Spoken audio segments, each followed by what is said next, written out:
Here's my reaction to the first ever games of the PBA dito sa Ninoy Aquino Stadium. Of course, yung expectation ko hindi naman ganong kalaki in reference to the crowd. Pero para sa akin, with Terra Firma and Titan Ultra, talagang hindi pa kasi ganong kalaki yung fan base nila. Pero marami na rin nanood in a way. Konti, yes. Siguro mga 40% to 50%. 40 siguro.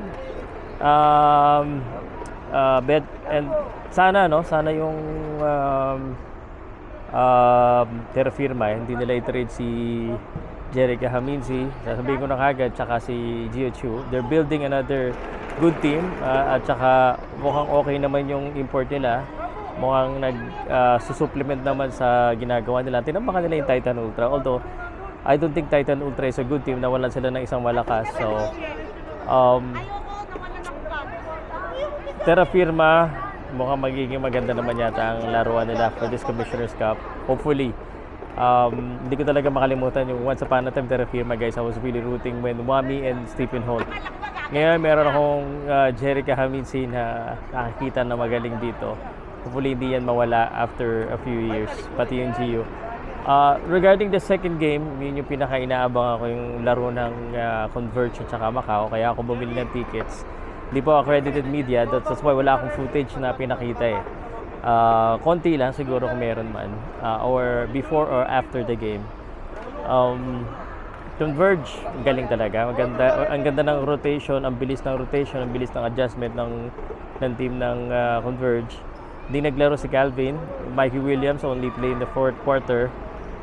And yung Macau Black Bears, galing din na lumalaban sila kahit di sila malalaki. Mitchell, yun nga, I was expecting a little bit more. Parang medyo napagod na rin yata, may edad na rin yata eh. But Aranya is great, Baltasar was great, Stockton, GDL, Policarpio, daming malalakas sa Converge.